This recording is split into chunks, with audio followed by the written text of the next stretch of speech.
scouting report, and I don't see nothing but bums. You and your whole entire world know that I am the one. You and your squad ain't got nothing for me.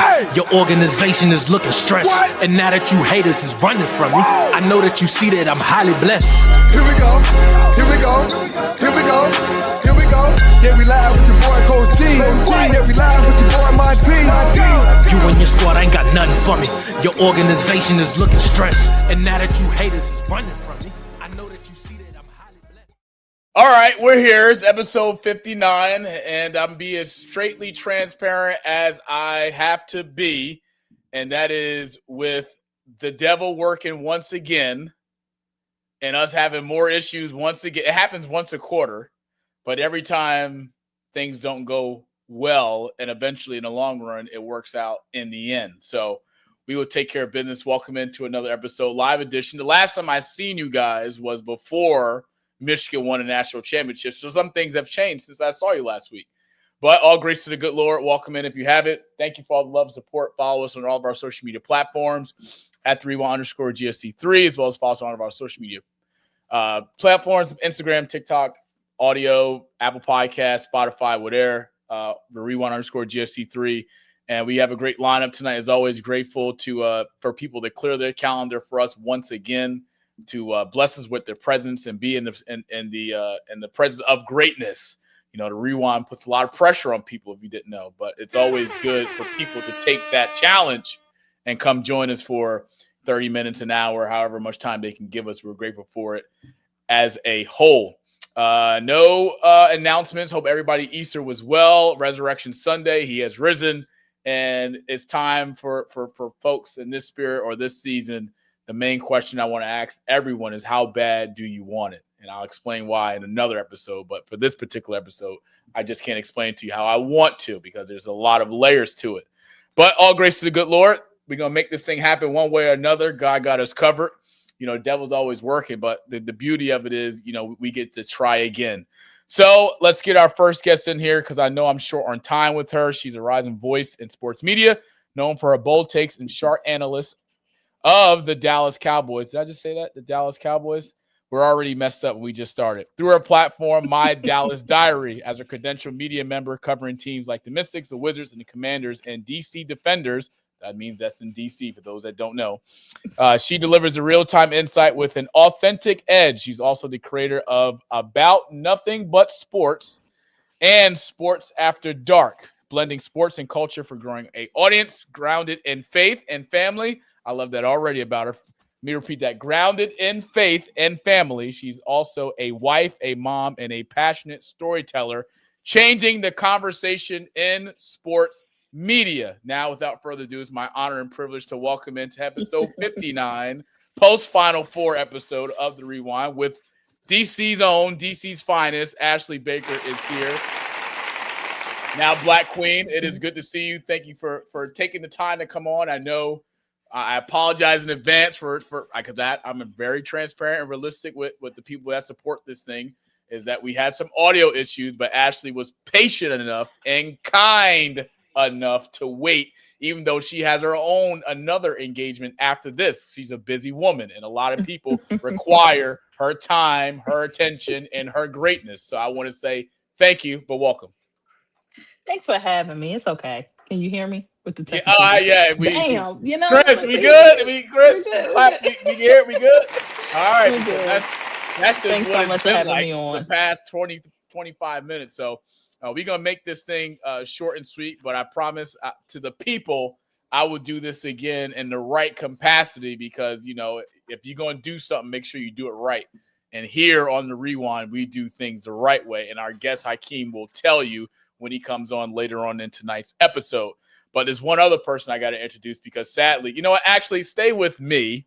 I will get him on after, because he is sometimes can be a little, he can go left. And I think for the time being that you're on right here, you need to be on the right track and not taking left. He's a crazy man. I don't know if he took his medicine this morning.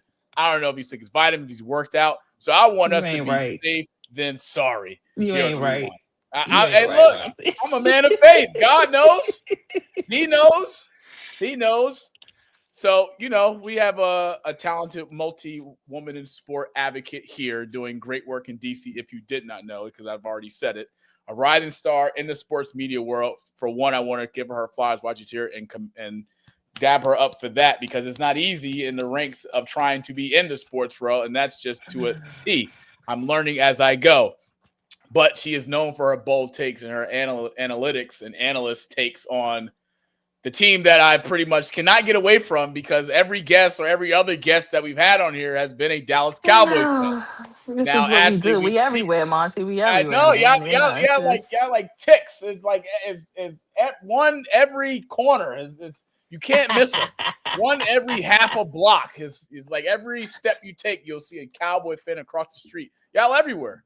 And y'all even bigger overseas. Mexico. I went to Mexico. I was like, God, all these Cowboys fans. They love us. They love us, man. They don't even know who the quarterback is, but they Cowboys fans. But it's all right. You talk about Dallas this year, Ashley, and you guys are pretty much having a rebuild makeover in a sense. Trade for Quentin Williams before the season ended. Of course, having one of the worst defense, if not the worst defense in the entire National Football League. But you guys have an opportunity, I should say, to strike gold, and that is to stack the house on defense or draft on offense, with having the 12th pick in the first round this year and also having the 20th pick. Sorry, shame on me. I had shame on me. KYS, know your stuff. But I think for Dallas, I want to ask you this. You guys do have the 12th pick. You can go either way, but you have the opportunity that a lot of teams don't have in terms of draft capital, and that's to potentially trade up to be have the number 2 pick in the NFL draft this year. Now, with that, Jerry Jones and his front office staff can draft whoever the hell they desire at 2. But if you're Dallas, Ashley, and knowing what's at stake for this upcoming season, do you see Dallas drafting at 12 or trading up to potentially be the number 2 pick in this year's upcoming NFL draft? I would hope that, Jerry Jones said it a couple of weeks ago that he wants to go all in, break the bank, whatever it is he needs to do to get this defense rolling and back to where it was. For me, I ain't seen it be like what we're looking for it to be since the 90s. To do that, I think you do have to do something bold. I don't think you should sit at 12. I think that for me, and I know you're probably going to ask this, but for me, I'm looking for them to have the first pick of their draft be on the defensive side of the ball. And there are some dogs that are coming out of this draft that I don't feel like are going to particularly be there at 12. And when I'm talking about defensive side, I know we're in need of an edge rusher, some edges, of course. The interior is pretty lined up with Quinnen and those boys. I'm looking for the back end. I'm looking for the secondary. So for me, I would love for us to draft up at 2 or 3. And I'm looking for some cornerback help. I'm looking for some safety help. I'm looking for one of those boys, and we can get into names and specifics in a minute. But if we can't keep being America's team, the world's team, and not like producing the way we're supposed to do. We're going to do our thing on offense. We're going to put butts in the seats because offense sells tickets, defense win games. But we have to get this defense together. We just have to. And you got to go big or go home. We got the capital. We got to go big or go home. So for me, I would trade up from that 12th pick. You are absolutely right, because the state of the Dallas Cowboys right now, the mentality, if Jerry's going to talk it, his actions has got to align with his words and make it happen. And I do believe that Dallas has an opportunity to strike gold and stack the defense up and make it one of the best, if not the best defense in the NFL. Because if looking at last year's numbers, 35 total sacks last year, you guys were 29th ranked defense in the league, 32nd in the NFL in passing defense, and you average 2 sacks a game. So if we're going to call it for what it is, what defense is it with that only averaging 2 sacks a game to go out there, you win a football game? And then flip side, we see why the Dallas Cowboys are ranked 7th in points per game last year, because they found themselves having to be in shootouts where Dak Prescott and that offense has got to go try and bail the defense out. But one thing's for sure and two things for certain, Ashley, if you can't get off the field on third down, you're going to have a long day at the office. And anytime a defense like Dallas has had last year, this past season, I should say, is only getting to the quarterback 2 times a game, you're in big trouble. So Dallas has the opportunity to strike gold, and I believe and I know and Jerry and his team needs to do what they need to do to trade for the second pick, because back end you have the 20th pick. That is where your cushion is to potentially draft, to in the secondary, in the slot, a pass rusher, because the front 7 for Dallas isn't good enough, especially with the addition of adding Quentin Williams. So Dallas got a lot of homework to figure out. But I'm with you. I do believe that they need to figure out and stack that defense and let Dak Prescott and the offense do what they have done this past season, and that's score points. And I think that the draft is going to pull in somebody that's going to be an immediate fix. You know what I'm saying? Again, if we jump up to that second or third slot. For me, if we talking names, I've heard some talk about him potentially sliding down the board, but I'm not sure. But I have my eye on Caleb Downs. Obviously, I don't blame you. Eye on Caleb Downs. Obviously, he's the. And if we talking about 2 or 3, then I can really talk. I ain't got to talk about it being at 12, but we talking 2 or 3. I mean, it's a couple of people. 2 is a reality. My concern is that I do know my front office enough to know that sometimes, because we are so offensive based, and don't get it twisted, we have a decent run game. But I do fear that if we do sneak up to second or third, that we draft Love. What's his first name? Jeremiah. I had Jeremiah Love. Yes. Jeremiah Love. So I am concerned. My offense, my front office concerns me just a bit, because while we do need that second individual in the backfield, we have to. This defense needs help. Like we need help. Bad, because you're not going to win a Super Bowl being 29th ranked defense in the league. We're just not. And as you mentioned, there's so many times when Dak and the offense has to build the defense out. I'm just one of those realist Cowboys fans or analysts, is that right? Content creators. Oh yeah. I have my moments, but I want people to remember something. Dak Prescott is amazing. I want people to know that he is like in a regular season. He run the NFC East. He y'all daddies, pause, all of that, right? For the NFC the regular East. season. I'm speaking directly with the NFC East. I'm speaking with them, right? Okay. But he is the type of quarterback that defense has to be something. It's a lot of people saying as long as we're in the middle of the pack. I think when it comes to a deep playoff run, we need our defense to be top 10. We need our defense to be top 10. Defense. You need a New England defense. You need a defense that can create for themselves. Because I'm just going by the history. Because I have a quarterback that doesn't perform all that well in the playoffs, I need a defense that can bail him out in the playoffs. And that's not going to be a middle of the pack kind of defense. That's going to be a defense that needs to be a top 10 defense. And I'm not saying that happens this year. I'm not saying that happens next year, but we've spent a lot of time building the offense. That's always a priority, right? And that's fine. But it's about time we have the new coaching staff, Shoddy, and it has given the reins to Christian Parker and those boys. For the defensive side, we need to get this right. I got to be able to really judge with the new defensive coaching staff and with the new pieces that we're going to get, that we've got via trade or via the offseason so far, and then what we're going to get from the draft. So I'm excited. I hope that they don't squander the opportunity, Monty. Hey, look, Dallas has been here before. There's been drafts where we draft somebody. I'm like, who? Like, what? Yeah. You had this person right here, and you went. Yeah. So I am nervous. I'm nervous. As you should, because Jerry give away 4th round draft picks like candy. He give that away like it's nothing. F them picks. He has the last picks. Yeah. He got the last say so in the front office. Stephen Jones can be like, "Hey, this is our guy," but Jerry's gonna be like, "If he ain't feeling it, he ain't drafting him." We already seen that. If we jump to 2 or 3, if we trade up and we go defense, the most important thing that's telling me is that he wants to Shoddy.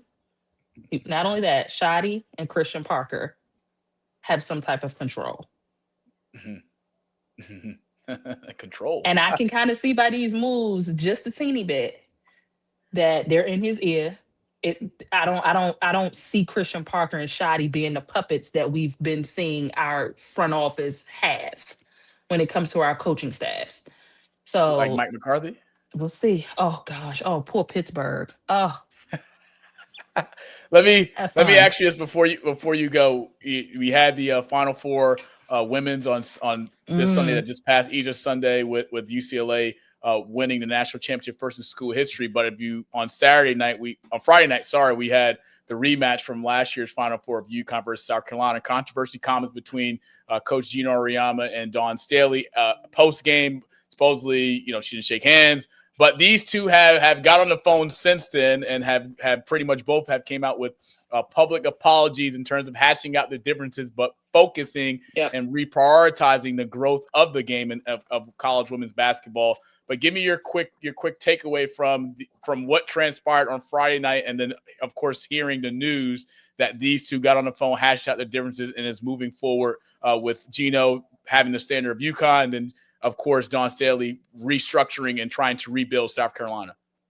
Yeah. So my initial thought was with Gino, very upset. I mean, it's hard to be a graceful loser when you're not used to losing. You know what I'm saying? So I know we were looking for that leadership and that, from Gino in that moment, but that man don't be losing. You know what I'm saying? So 38-0. He ain't want to lose. Yeah, you know what I'm saying? So it's hard to, as you said, get on the phone, talk things out. I'm happy about that. I don't think he wanted to see the nastier side of Dawn. Okay, that's not that Philly. That's that Philly. That's that Philly from Dawn. Okay, don't want that. But I love it for more eyes that it's kind of bringing. Like, we get that kind of stuff in the NBA all the time, kind of, sort of, you know what I'm saying, where coaches go back and forth. And I'm gonna tell you, I'm gonna take it a little step deeper.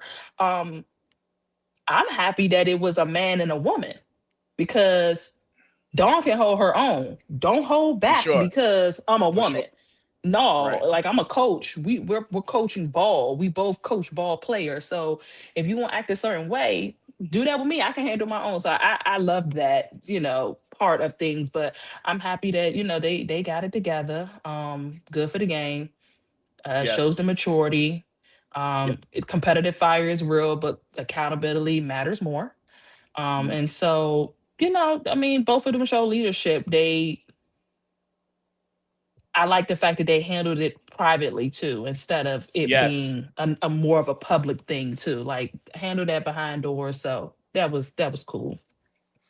Well, unfortunately, we it's good for the game when we have these type of clashes between two great head coaches. I mean, we've seen it in back in the day with, of course, Gino and God rest his soul, Coach Pat Summitt from Tennessee. So rivalries are good for the sport. And we know that UConn and South Carolina, in the last 10 matches between the two, South Carolina now has the edge at 6-5. So we know what's at stake. And then it's the Final Four. I mean, the winner goes to the national championship. There's a lot of things and elements added to it. Yeah. And then last year, Dawn losing in the national championship to UConn, So Gino, I get it, because one of the things I was saying, and I'll let you go afterwards, is that this was Gino's best shot to get another one, because he has 3, first-round picks on this UConn team with Ozzie and, of course, Sarah Strong. And then flip side, you have to rebuild again. And it goes in cycles in the college basketball game.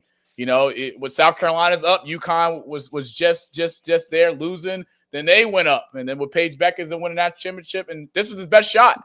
And now that he's lost to South Carolina, and then UCLA beating South Carolina to win it all, now it puts Gino right back down to square one, and that's recruiting. That's going into the portal. That's trying to rebuild another group to make another run. How long do you think that'll take for Gino, though?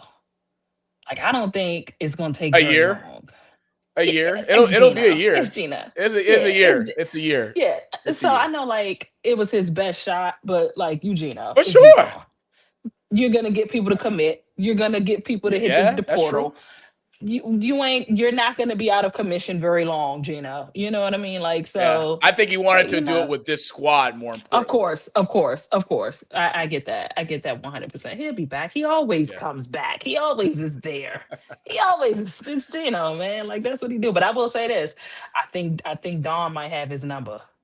Of course. In terms of, like you said, they have the edge, like Dawn be She's giving got a Gino 6 to some 5 in the smoke, last 10. and guess what? They used all their powers in that game because they got smoked in the national champion. Oh my God! I didn't expect it to go out like that. That was bad. That was bad. I didn't expect it to go that way either. But shout out to UCLA, man. Shout out to UCLA. I thought they were going to blow UCLA. I thought they were going to blow UCLA out. Yeah, with how they played. I thought Gino doing that was all the smoke, all the motivation that Dawn needed to then win another one.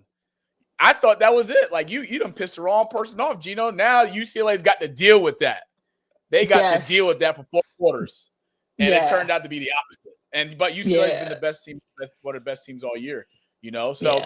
You know, I want to appreciate you. Thank you for taking the time to come on. I will see you down the road and do this thing right. Yes, we will definitely link right up again. And I just want to say congratulations on everything that you're doing as a woman analyst and personnel in the world of sports. You make a difference. Your voice matters. And anytime I am blessed to have a woman's presence on this platform, I want to do, and I always do, and that's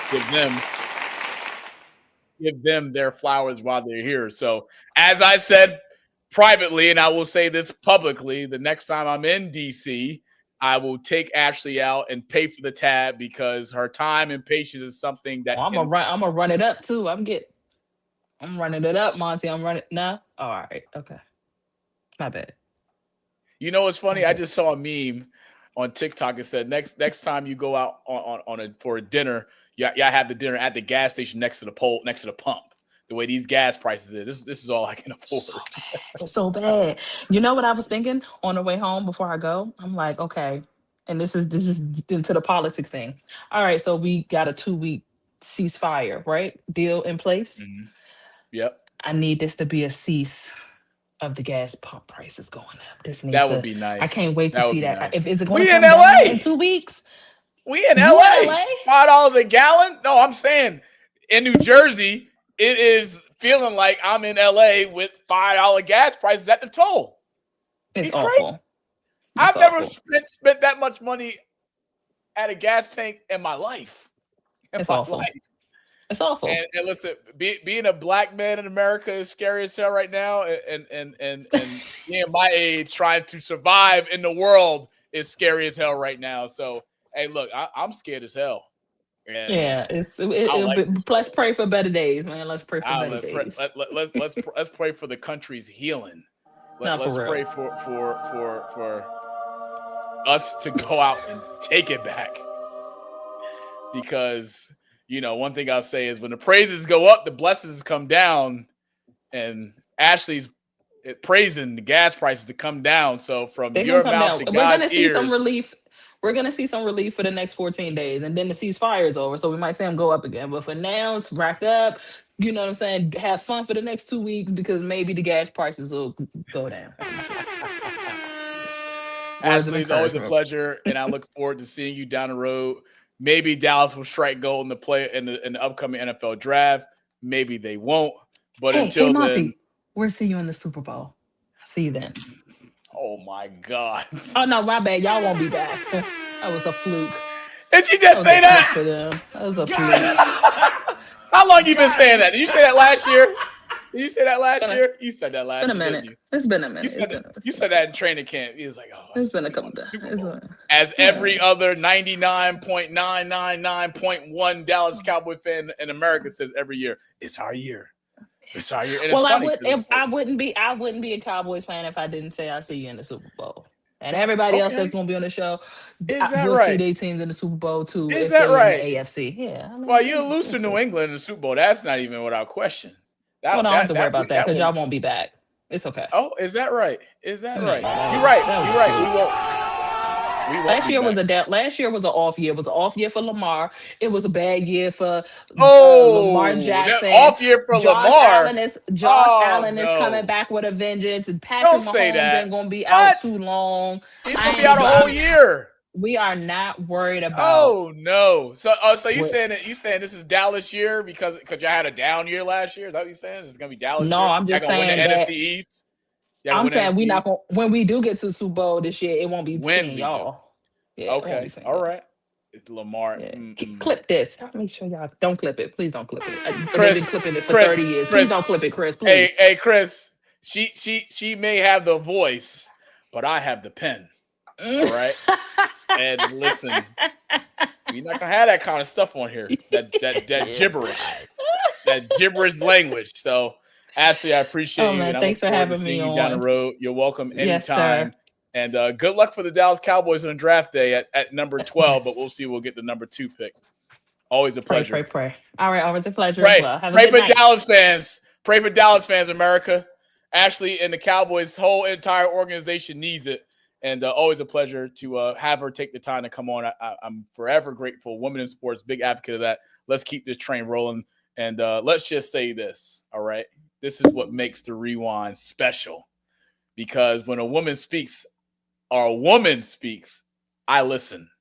She had my full undivided attention until she started talking about those damn Cowboys. That's where she left me, and I did not hear anything else. Because anything after that is just nothing but false dreams, unrealistic expectations, and high demands.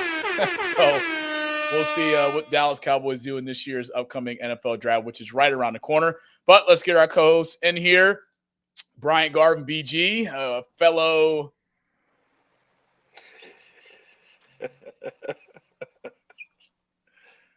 What up, son? Let's take him out and try this again. Let's take this out and try this again.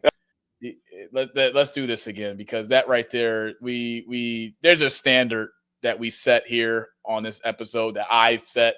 Okay, I set here on this platform, and we can't have that. This is not a wardrobe change my hat on a live episode type of deal. Got to do better. So let's try this one more time. Let's get our co-host in here. Take 2. Hey man, I did this because I haven't been on. That's a good thing. Weeks on live, but I got in this. I got in this damn kazoo, like this kazoo feeling. So I put on my kazoo hat to go and say, "Kazoo, go blue." And just in case everybody forgot, here's my name tag, because I haven't been here in like 2 weeks. So here you go, baby. Woo! Go blue, baby. Woo, baby. Yeah, that Dallas Cowboy shit. She gotta stay off the weed, because the damn Bears is gonna be in there. Watch what you heard. Here we go, baby. Stay off the weed. Did you just say the Bears is going to be in the Super Bowl? You heard what the hell I just said. You see, America, for those who know, for those who really know, that right there is a part of the problem. But thank God I am the solution. Who did I say is gonna win the girls' title? UCLA, right? I even put the shit on YouTube. Everybody's South Carolina, everyone, UConn. I said UCLA. So if I go back to the bracket show, the tape will show Bryant Garvin saying UCLA to win it all. No, you can't go back to the bracket show. You know why? Because I wasn't on there, and I didn't give my picks. It was me, I didn't give my and Robert. It was me, and Robert. Let me explain it to you. I didn't give my picks for the women's sports. I only did the men's. So when it came down to it, and I watched a little bit of the girls' game, I said UCLA. You watched the game? You watched the game? I did. I really did. Because I was bored as shit. I was in the middle So you of Florida. decided, let me put on UCLA women's basketball. I was in the middle of Florida. I was bored as hell. So I was like, well, let me watch the girls' game. And I was like, oh, shit, look at this. And I watched UCLA, and I said, man, those girls look like Sean Payton. And it was huge. I was like, this is the biggest girls' team I've probably ever seen in a while. It was humongous, but they were very athletic, too. So I knew they was going to give them some problems just from a few games that I watched. Other than that, we'll talk about UCLA later on in tonight's episode, but I want to take care of business first. Go ahead. Right? Because I need everyone to understand that the last time that I saw you folks, thank you for all the love and support that you've given us these last few weeks. Michigan hadn't won a national championship when last time I saw you. But it's a dawn of a new day in Ann Arbor. History's been made. Banners is raised. Titles are coming home.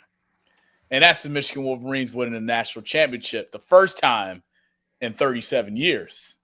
I wasn't born for 1989's championship, but I'm alive and grateful today to see Michigan win in 2026. And yes, I was there in 13, losing to Louisville when they cheated us. Called a foul on Trey Burke going up to block Peyton Siva's layup at the basket. I was there for that. I was there for Spike Albrecht coming off the bench, giving Rick Pitino hell, giving Russ Smith and that Louisville Cardinal team hell, having his face red as a boiler. I was there for that. I was also there in 18, losing to Villanova. Jay Wright's last national championship as coach of the Villanova Wildcats. I remember that when Michigan had a front-loaded squad with Jordan Poole, with Charles Robinson, with Matthews. I was there for that team too. So it feels good to finally get over the hump. And after the Patriots lost the Super Bowl in February, you see how God answers prayers? Because I knew Michigan was going to be in the Final Four because I picked them to be in the national championship game. And people called me biased. People called me delusional. But if you watch the tape and you know what you see and you can speak to it and you watch the land of the competition, it will give you the answers to the test. Jay Billis had the nerve to sit here and say that Iowa State was going to be in the Final Four. What was he smoking? I know he's an attorney. I know he's on ESPN airwaves. I know he's a college basketball analyst and a broadcaster, play-by-play. I'm sorry, color commentary. But Iowa State, I mean, we already knew Arizona would be there. Had the easiest path to get to a Final Four. Tommy Lloyd was walking on roller skates to get to the Final Four. Cruise, straight flight. Duke, I didn't have them. I had UConn because I know what UConn has done in the last 3 years prior to this year, getting to three national championships and winning 2. This is his third appearance in 4 years. That's UConn's dominance, right? Everyone's saying, well, UConn's not going to do well in the tournament because they just lost by 20-plus Rick Pitino at the Madison Square Garden, the Big East Championship. No. That does not matter. That loss didn't hurt them. That loss helped them because that was the perfect reset that Dan Hurley and UConn needed to prepare for another Final Four run that we've seen previously in the last 3 years. Some people don't remember that, but I do. And then, I knew Florida wasn't going to make it. Everyone thought Florida being number 1 seed, they would get to a Final Four. That didn't happen. But we had a really good Final Four between 4 of the best teams, in my opinion. 4 of the best teams. And everyone had high hopes for Arizona, but I knew that Michigan had already beaten multiple Power 5 Tier 1 schools by 15-plus points because I've seen it all year that I'll talk about later. So this is our moment as Wolverine fans. This is a journey that has culminated from John Beilein taking over the job in 2009 to then fast forward Juwan Howard coming in to take over, to then fast forward Dustin May doing this thing, being the second coach in history of the NCAA to win a national championship in year 2. Bryant knows who the other coach is because he's just done it on the football side, and that's Curt Signetti, who's got a major payday. So history was made. And for those folks that think the Big Ten is just another average league, walk in the park, you're wrong. Because last time I checked, I think the last 4 years, Big Ten has 3 of the 4. And I'm not just talking about basketball, I'm talking about football. So for those out there that think the Big Ten is trailer washed down, not a great league for the sport, SEC 1, Big Ten 2. What has the Big Ten been in college football the last 3 years, Bryant? Dominance. NIL. Dominance. And the folks in the SEC that can't win at the game that they once created and was being gatekeepers for, that game plan has now been exposed to the entire world to have and to see and to follow and create and pivot. And Dustin May has done that. Let's talk about the national championship game, Bryant. There was 2 going into Monday night's game, but there only could be 1 to come out on top between the Michigan Wolverines and the UConn Huskies. Coming into the game, Michigan was 37-3 versus UConn at 34-6. And it was a slugfest from top to bottom from first half to second. Michigan coming out to start the first half, 0-8 from 3. UConn then started the second half at 0-8 from behind the 3. But it was a dogfight. One thing about UConn, they would not go down. Dan Hurley is what I talked about last week, that he would have his team prepared for this Michigan team, despite what this defense of Michigan, the efficiency and the intensity that they play with. He was going to have his ponies prepared for war, and it was war, because every time Michigan would go on a run, UConn would find his way to fight right on back to cut it to 7, to cut it to 6, to cut it to 5, even down to 4 late second half in that game. But Michigan was dominant and to come out on top. 1989 was the last time they won a national championship. 2026, they are champions once again. First time in 37 years. But Elliot Cadeau led Michigan in scoring, Bryant, with 19 points. 5-11 from the field, 1 of 4 from 3, but controlled the tempo, controlled the offense. Him getting in foul trouble early in that game kind of screwed things up offensively, but Dustin May was able to pivot when Cadeau was on the bench to help still create offense and create sets for Michigan to get points at the rim. UConn's Alex Caravan finished with 17 points, 5 of 14 from 3, 3 of 10 from behind the yard. I just thought that for him, Bryant, at some point in the game, you have to stop shooting the basketball and start being aggressive and put the ball on the floor. 10 3-pointers in a game, that's a lot as is for one player. UConn didn't shoot the ball great, which we'll talk about momentarily. But holding Michigan to under 40%, Bryant, I thought that was extremely, extremely the best it was going to get for Dan Hurley and this UConn team, because had UConn made its shots, it'd be a different game. Had Michigan made their shots, it would have been a different game. But the fact that Michigan was scoring over 40%, 43%, I believe, a game in this tournament alone, beating teams at will, I thought it was a phenomenal defensive job that UConn did to hold Michigan under a number that they hadn't been under in a long time, especially during this Final Four run.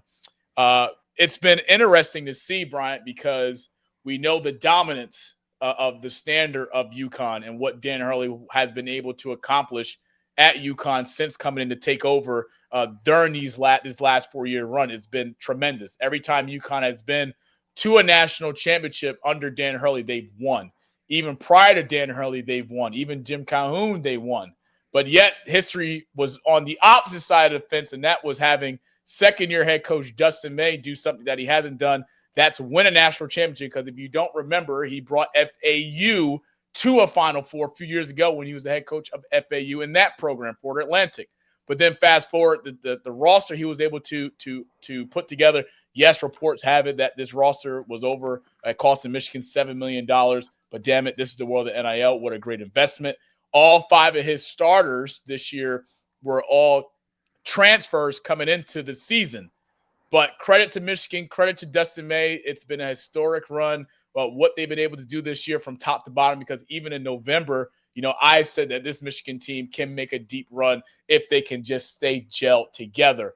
Losing R.J. Carson didn't really matter much, because why? Michigan, with its depth, was able to pivot and still have a strong second half season that's beating Ohio State twice this year, that's beating Michigan State twice this year. And again, just like I said about UConn earlier, them losing the Big East championship, it didn't hurt UConn, it helped UConn. But if you remember Michigan losing when they were the favorites to win the Big Ten tournament this year, losing in the final to Purdue. It didn't hurt Michigan. It helped them for the run there to get ready to go on. And if you don't remember, Coach Matt Painter, head coach of Purdue Boilermakers, said after beating Michigan early in the season, or losing Michigan early in the season, he said, look, we have 4 losses. This is when Purdue took its 4th loss, which was to Michigan. He said in that press conference, Michigan will not lose 4 games this year. How many did they lose this year? 3. That just speaks volumes and measures of what Dustin May and this staff and this program has done to take that next leap into year 2. But Bryant, let's get your perspective. Let's get your takeaway from, because you've been catching some hell on social media with some of your comments in regards to Michigan and this UConn Final Four game. But 69-63 was your final. What was your takeaway from seeing the Wolverines win a national championship the first time in 37 years? Well, I saw them in '89, and that was an emotional championship because I should have been there during that time instead of me being in the middle of Oklahoma. That's one thing. The second thing is about this game. It's funny that Elliot he was a freshman at Bergen Catholic, I think in 2020, right before COVID, and we scrimmage Bergen Catholic every year, and we scrimmage against them. And I remember him when he was a freshman. So that is funny to see him playing for Michigan. And I remember, playing us scrimmaging and going back and forth with Bergen Catholic during those years with Nas Amos and company during those years of him before he got there. And as a freshman, then he left and went somewhere else outside of Jersey. That was very interesting. But however, with this game, and I've said it over and over again, and people talk about Hurley, and Hurley's a very, very good coach, and his father's an outstanding coach as well.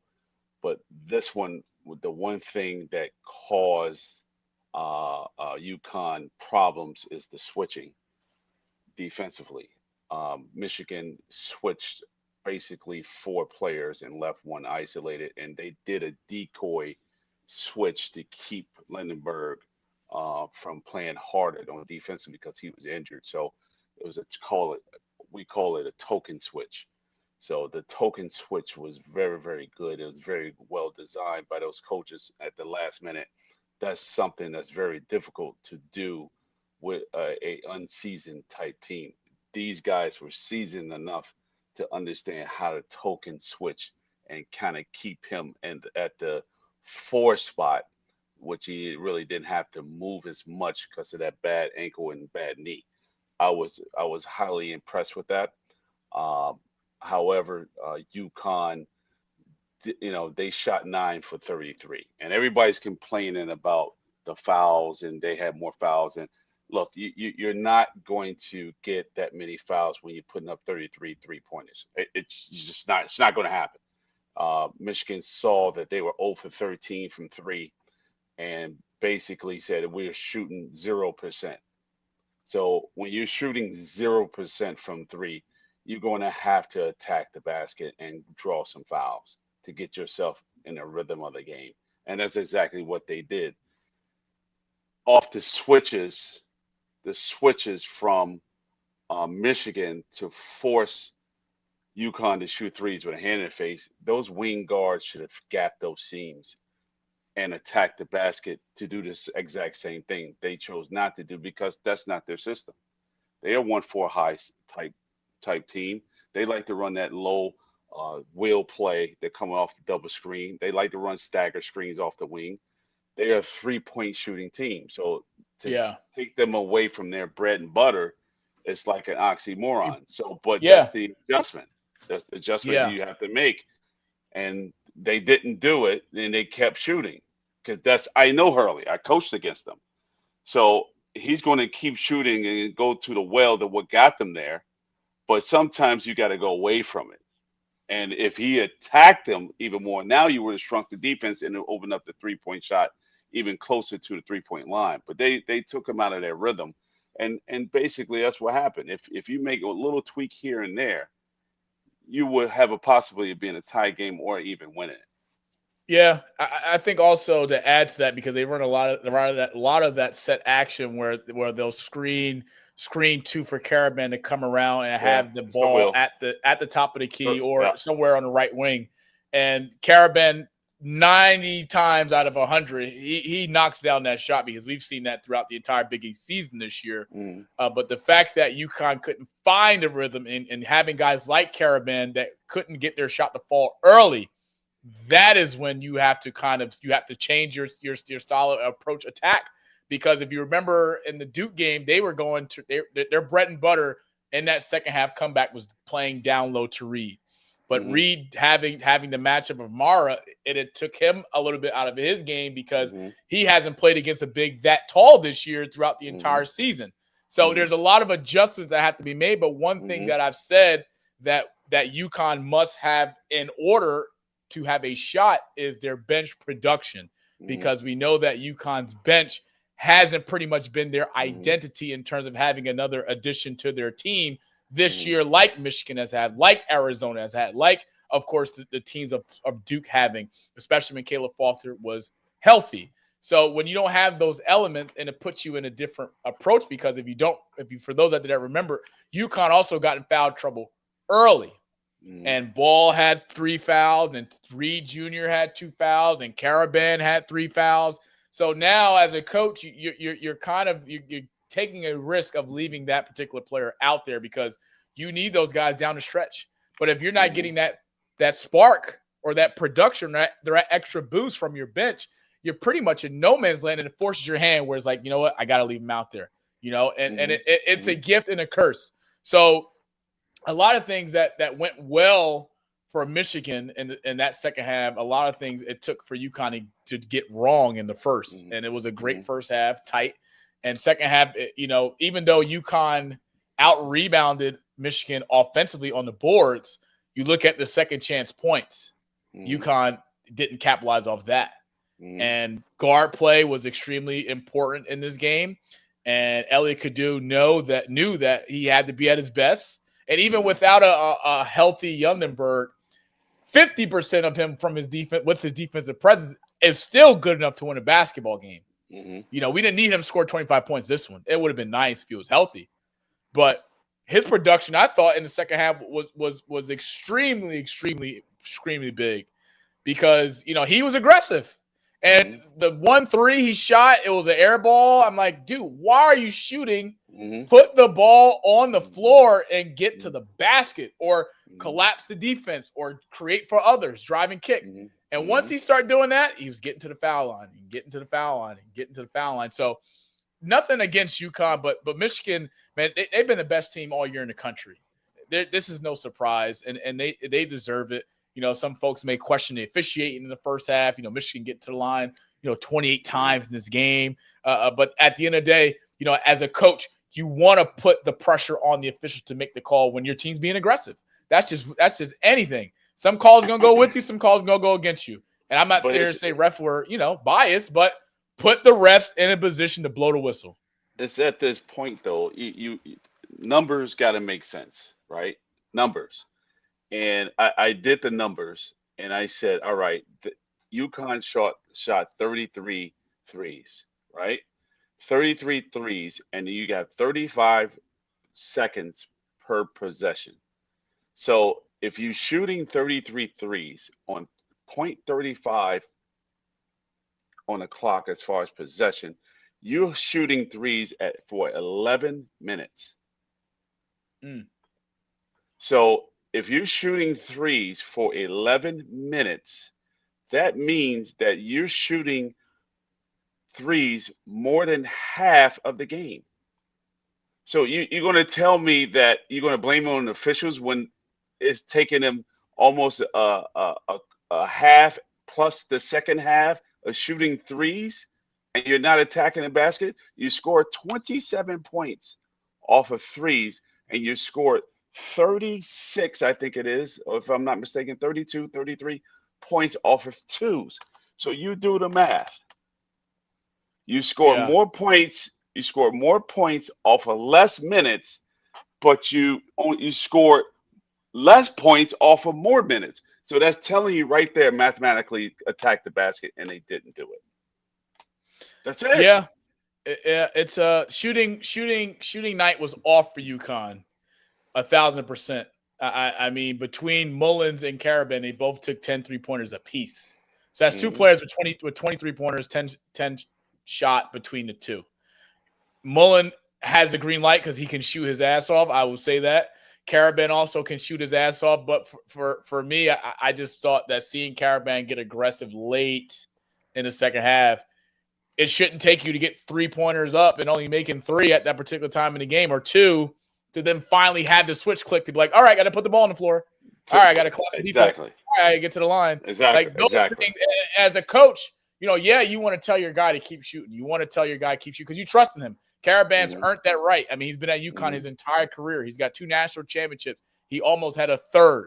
So he's had a great collegiate career. So he has a green light to take those shots or have that many shot attempts in a basketball game, rightfully and deservedly so.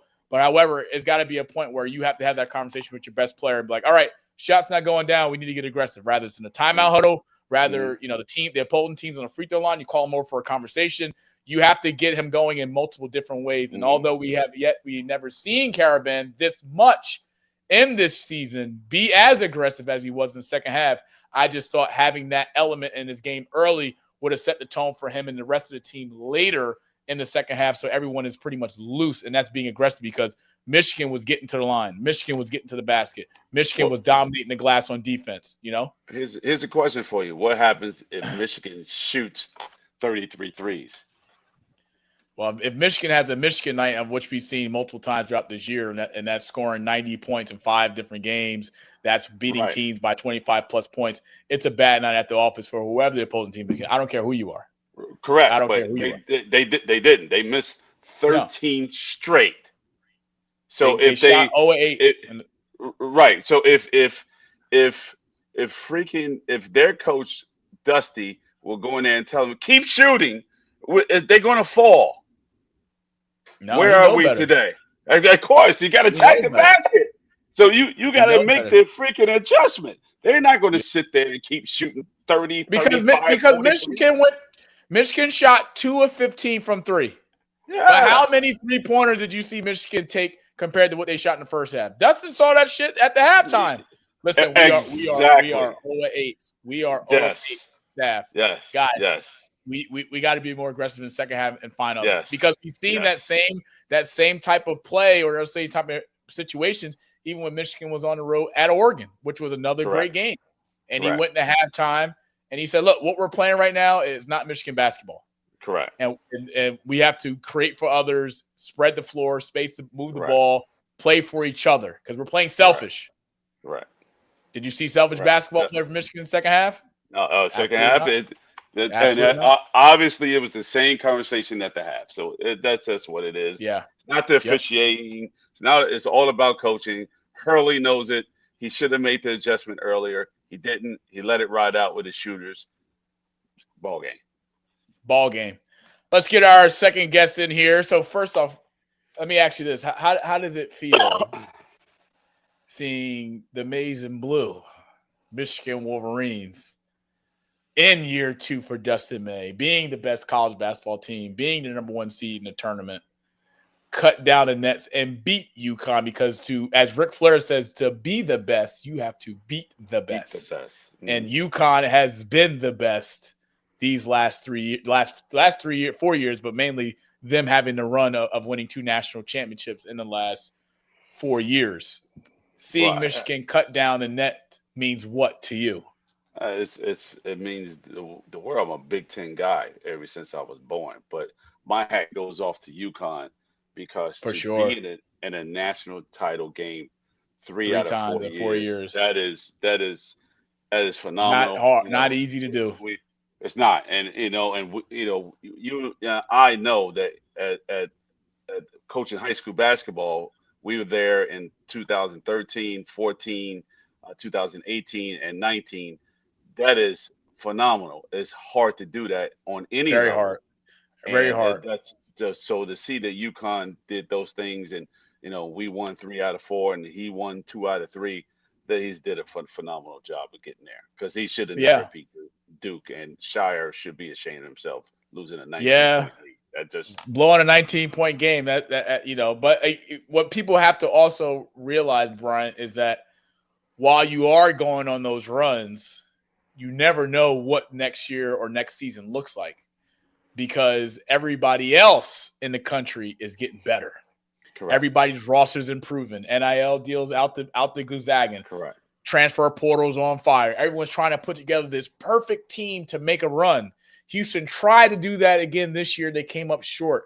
But UConn has able to sustain consistency, and that's having guys like Caravan come back, you know, because you have the experience, and you have someone in the locker room that can help, having a great coaching staff. That helps. I mean, Hurley goes to war with his guys, and I love that about him. He doesn't, you know, make staff changes. He develops and puts his staff in position to get better, as any head coach should do with your assistant coaches and in your program. But UConn is the standard, and schools like Duke are trying to figure that out again. You know, being in year 4 for John Shire and not getting over the hump, losing last year to Houston and then blowing a 19-point lead.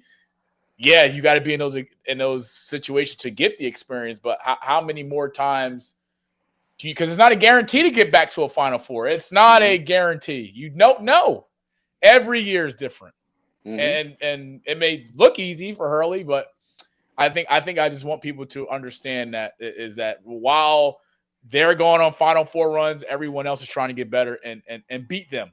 Because when you're a defending champion, you were going after. Now you're being chased by everybody else. Bullseyes on your back. So credit to Dan Hurley and the UConn Huskies for a tremendous year that they had. And shout out to Dan Hurley on leading UConn organization. Yeah, I don't even say programs. We call it organizations these days. For leading that team with class at the end of the game during the post-game handshakes between Michigan UConn head coach Dustin May and Dan Hurley. That's what greatness of a program looks like with class. Gino Auriemma, on the other hand, that's a story for another day. So, but I'm happy those two made an apology. Let's get our second guest in here, who's joining us for the second portion of the show by the name of Hakeem Romance. Is an R&B singer and songwriter, blending the smooth essence of 90s R&B with a modern sound, drawing comparisons to artists like Usher and Tank. Did I just say that? I just said that. Give him his flowers. A New Jersey native now based in Richmond, Virginia. He was named the 2022 Male Emerging Artist of the Year by the International Singer-Songwriters Association, where he also serves as an administrator and Richmond representative. Beyond performing, Hakeem is a dedicated music industry professional dedicated music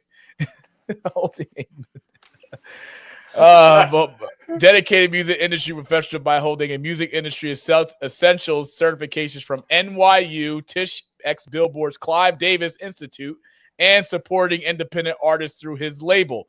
Sing on Everything, with a deep love for music and diverse influences, Hakeem Romance is preparing to showcase the many layers of his artistry through upcoming releases, inviting listeners into evolving and soulful romance experience. So without further ado, if you didn't know, Hakeem tried to join us a few months ago from a Chinese store, and it just didn't work out. So the power of the pivot, I told Hakeem we're going to do this thing right on the rewind. So we get him back here, episode 59. But Hakeem, it's good to see you finally. It's good to see you're not at a Chinese store or a supermarket. You're in a good space at home, and we appreciate you taking the time, man, coming on episode 59. How are you, Black King? Yeah, I'm doing good, man. I appreciate that introduction. That was pretty dope, man. Yes, sir. That's what we do, man. We, as the captain of this ship, it's my job to make sure the guests are feel welcome and loved with giving people their flowers. So it's a weekly mission. So consider yourself blessed. I appreciate it. I had to tell this story when Hakeem was in school and the window fell on his finger, and I knew it. I just felt you was gonna tell his story. Yeah, go ahead. he looked at his finger, and the window, it just slammed on it like it was like it was a brick falling on out of the sky, and it chopped his finger off, and he did like this and looked at his finger and said, and no No words, noise came out. no noise came out. He Mm. just sat there and just looked at it, Nothing. like, and his finger was hanging Nothing. off. So he's something else, boy. He's a character. The So it's crazy thing about that, like when it happened, like when it happened, I was looking at him like it didn't hurt, but then like, so yeah, it was crazy. We gotta check you this. know, Bryant. I gotta tell you a quick backstory, and I'm gonna tell you this because I it's the love I have for you. I saw your mom at a cookout. I'm saying cookout because we black, okay? We say cookout. Some folks say barbecues. I'm calling it cookout because it was black folks present. I saw her last year, and she said something about you, and then I was like, yeah, very grateful for the brother.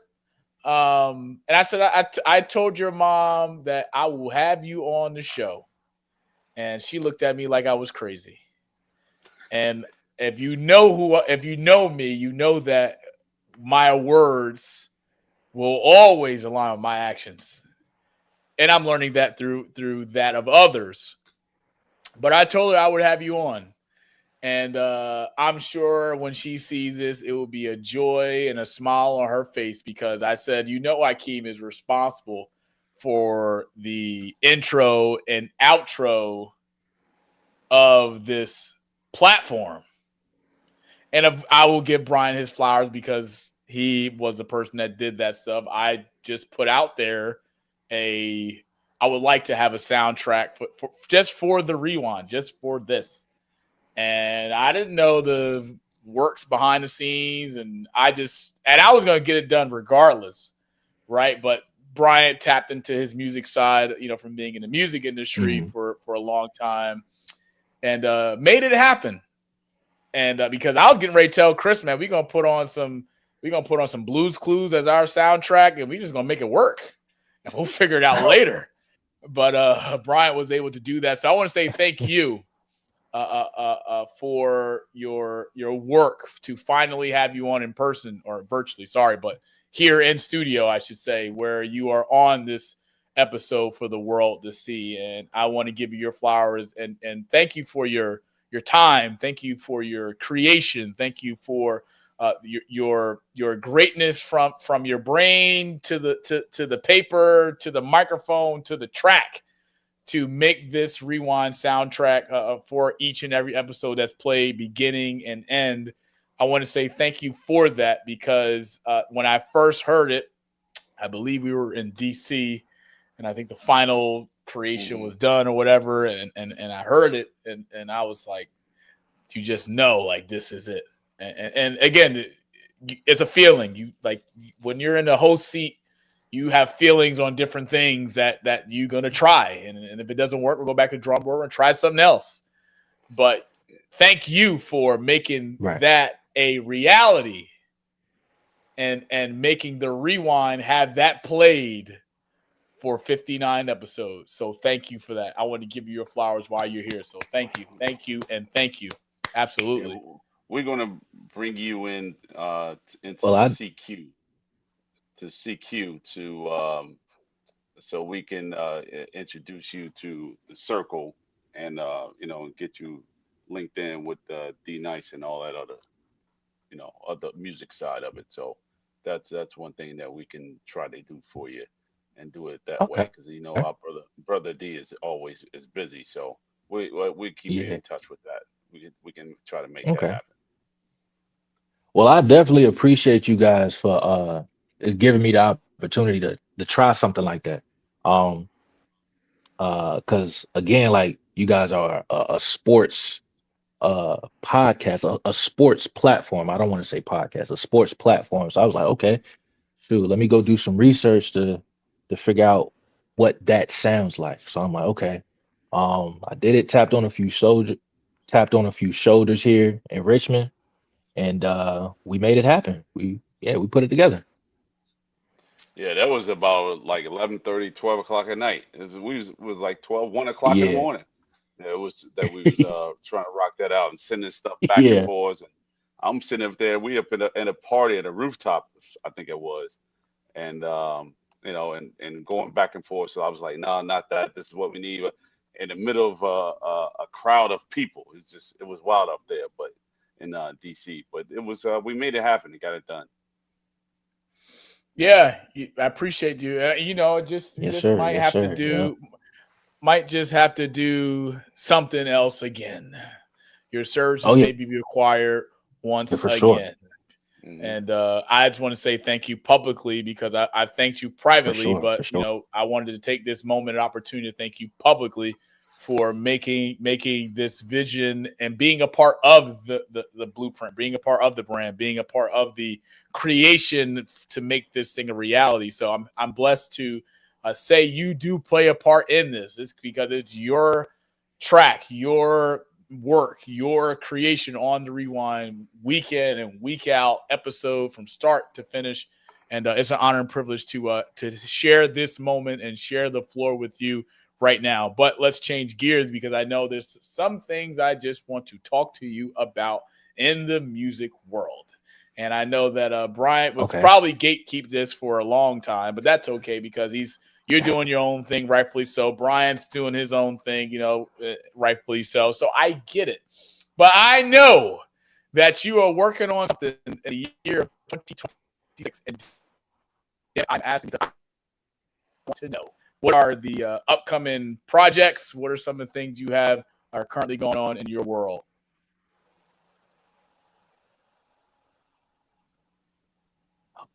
So for me, I'm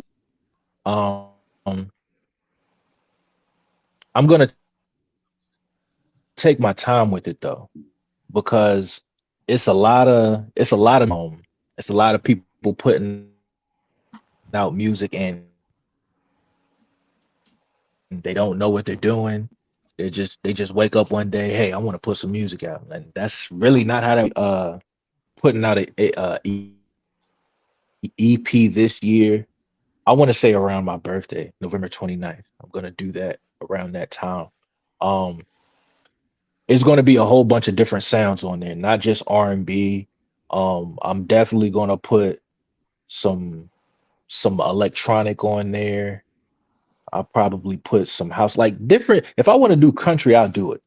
I'm gonna try it because the beauty of being independent, yeah, you're not signed, you don't have the major backing, but the fact that you're independent, you can try anything.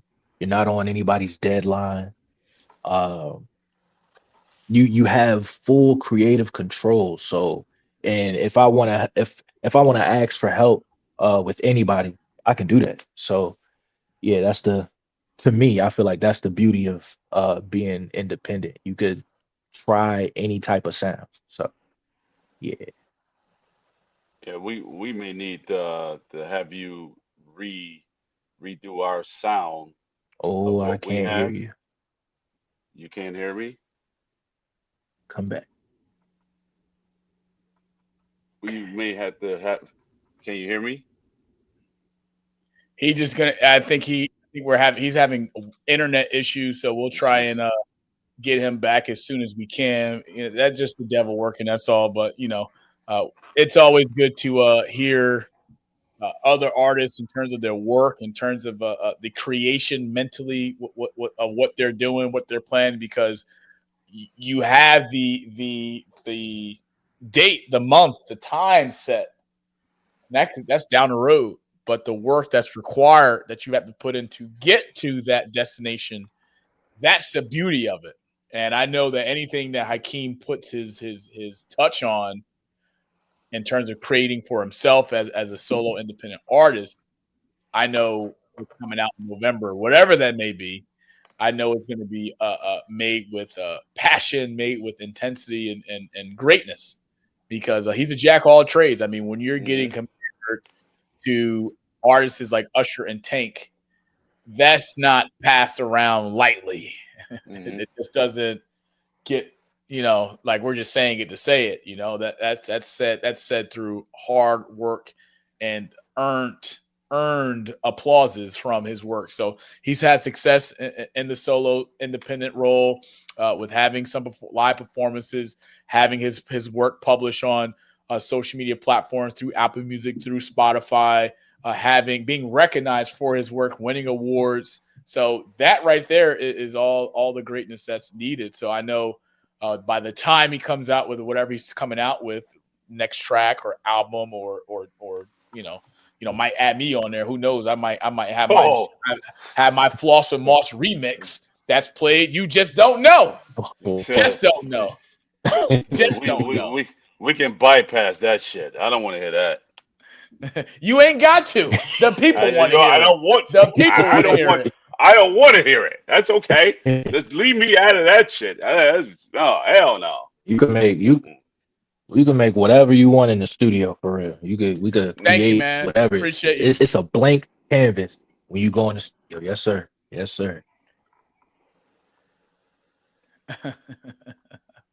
So, I think another beauty of it is, Hakeem, with you being here for the entire second half of the show, and because we lost you a few months back in the first half, with everything of that nature. I don't know if you've had the opportunity to watch a segment on this platform called Unfiltered. Now, this is not a segment for the week. This is not something that is taken lightly. It can be used against you in the court of law. And we've put this on a 10-day contract. How NBA, they have 10-day contract. I put this on a 10-day contract, which means it's a week to week type of thing. And if it works, we'll keep it. If it doesn't, we'll move forward. Okay. But it's time for this week's edition, episode 59's edition of Brian Garvin's Unfiltered.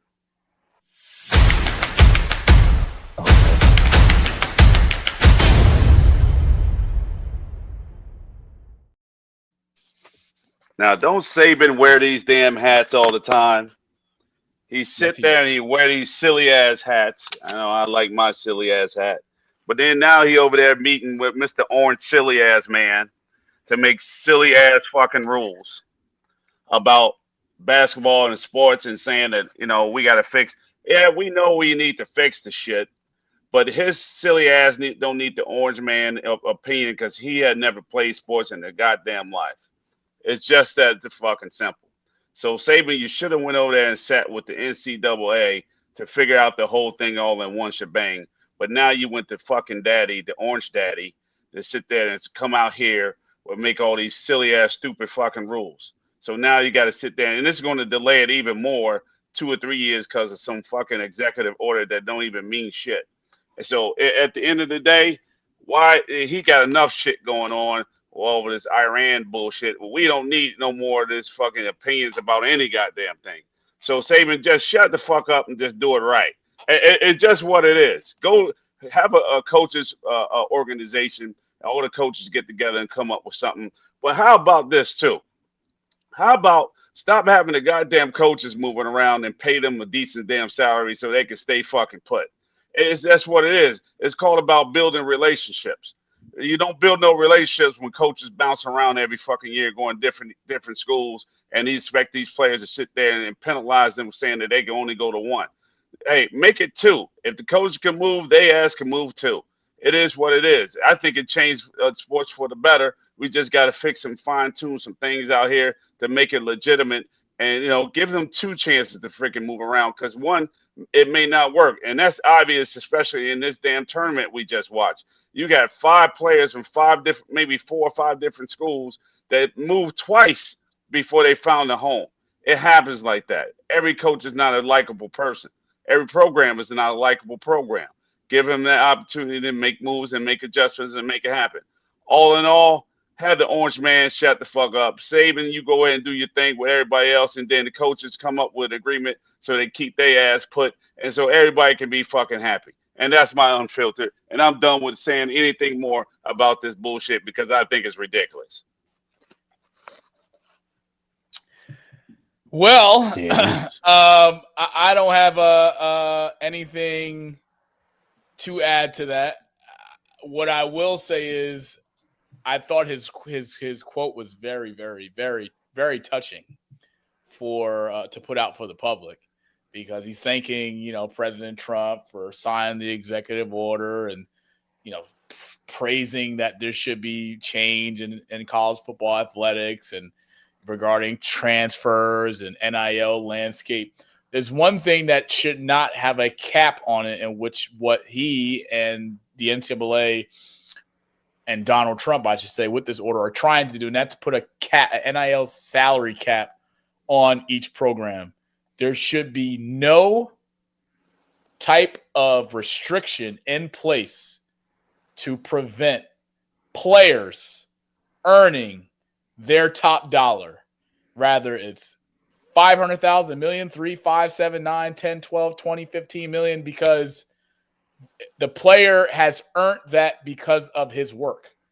We're not talking about the generations of the NCAA benefiting billion-dollar business year in and year out, viewership year in and year out, networks year in and year out, TV deals, every 5 or so years, with the money continuing to double and triple and generate more and more.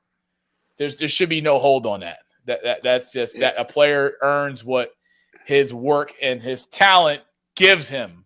It wasn't a cap. It wasn't a cap before, when he was paying them under the table. When he was winning national championships at Alabama. Yeah, it was no damn cap then. And we talking about even before then, when he was in Michigan State. Wasn't no even damn when he caps was at then. when he won at LSU. LSU, it wasn't no caps. Hey, like my man said, we used to bring it in the back door, but now we bring it in the front. Yep, Ed Orgeron. Mm-hmm. Ed Orgeron. And everyone that knows that world knows that this executive order is not entirely good for the sport. It's just a band-aid on a wound. That's all it is, because money shouldn't matter. The networks, the NCAA, they make billions. There's enough to go around for everybody, but the rich want to keep the rich richer and make it hard for everybody else. If there's one thing the game needs to have in place, is these transfers. How many transfer player can get a year, or eligibility? If a player transfers from one school to another, that player should have immediate access or immediate eligibility to play. Shouldn't have to sit. It shouldn't have to. You don't go out and recruit and transfer portal and give a player $2-3 million and he sits. That's a waste of investment. That's not a return on your investment, because now you're just waiting for that stock to blow, but you don't know if it's gonna blow because it's got to sit there and wait. It can't go on the front burner. So I think in terms of NIL landscape, should it be structured differently for everyone to win? Yes, but reality is, not everybody's going to get that top NIL deal. Not everybody's going to get those top sponsorship deals or partnerships with these corporations. It's just not going to happen for everybody. But you can't convince me that there's not enough money on the table in the sport of college basketball or college football where players can't benefit. Coaches are getting paid $12,300 a year, $12,400 a year. I mean, why can't players get it? Why can't there be but you know what? Then I remember the NCAA doesn't want these student athletes to be employees, because that doesn't help the sport. It hurts it. So the schemes and the backstabbing and these words that they're trying to frame to the public that the NCAA can't do, they've been saying the same thing for the last 20 years. And in the last 20 years, the money has continued to go up. The viewership has continued to go up. The TV deals have continuously to go up. So let's just be honest and call this for what it is. It's Trump and his roundtable crew coming up with ways to keep it sealed tight for them and not letting anyone outside of that benefit at all. But what do I know? What do I know? It's time for episode. This shouldn't even be a thing, honestly. Go ahead, Hakeem. Welcome to that shouldn't even be a thing, honestly, because again, like if you're a college student and you get on a team, that's just what it's supposed to be. Get on that team, ball out, show off your talent and everything. And I get it because back in the day, you put the players in the games and they don't get any credit or get any money from it. So I get that part. But nowadays it's all about money, money, money, money, money. You're gonna get that regardless when you go to the league. Like you in college. Yeah. I don't know. There's no loyalty in this sport. There's no loyalty on the player side. There's no loyalty on the coach's side. Perfect example, Lane Kiffin. I can go down a rabbit hole with him, but we look at what loyalty does look like, and that's Ohio State's wide receiver Jeremiah Smith being the best wide receiver in college football, and who has gotten multiple $10 million+ NIL deals to go to that university, Miami being one of them, and turned it down to make roughly $5 million this upcoming year for Ohio State. Not because it's the money. It's because one is unfinished business for him because he wants to be the best. He wants to win at Ohio State, which in today's world, it's hard to find players that actually want to win. Because a lot of players want the paycheck. Well, I'm going to tell you this about Jeremiah Smith. I hope he got a new fucking wide receiver coach because the one he has had is Brian Hartline is gone. Who was the person who recruited Jeremiah? Then he got bumped up to offensive coordinator this past year. Absolutely terrible. Like Jeremiah Smith, a great recruiter, but he's a fucking terrible coach because the way Jeremiah Smith run routes is just ridiculous. He's not ready for that next level because he runs like a 10-minute. He's stiff. So at the end of the day, he needs some more fluidity with his route running. It's just not very good right now, and that's just because I play receiver. I can tell you what it is, and he's not. So how could you say that when he is and was this past year the best receiver in all of college football? Right. See, you're not understanding what I'm saying. You can sit there and be the best receiver in college football, but it has nothing to do with your route running. You can sit there. I can throw you the ball 40, 50 yards. Go ahead. So you think right now Jeremiah Smith can't play for any 32 teams in the National Football League right now? I didn't say that. I'm asking generally. I said you say he's not ready yet. You say he's not ready. He's not ready yet. He's not ready to be a starter in the NFL. No, he's not. He's not. He's not. He cannot run routes, precision routes like he's supposed to. He's not there yet. After this year, I guarantee you he will be. He got a different coach. But he's not where he should be. No. He's just not. Great receiver, but his route running needs to be fixed. Did you ever play receiver? That shouldn't matter. No, I'm asking the question. I haven't, but I call it how I see it, and that's watching the tape. Nobody cares. Don't be the best wide receiver in college football if you can't run routes. That doesn't matter. That makes sense. He's not a great route runner. He's not. He's just not. He's fast. He can run vertical, yes, but he's not a great route runner. He's not. I'll take any receiver over there at Indiana before I would take him.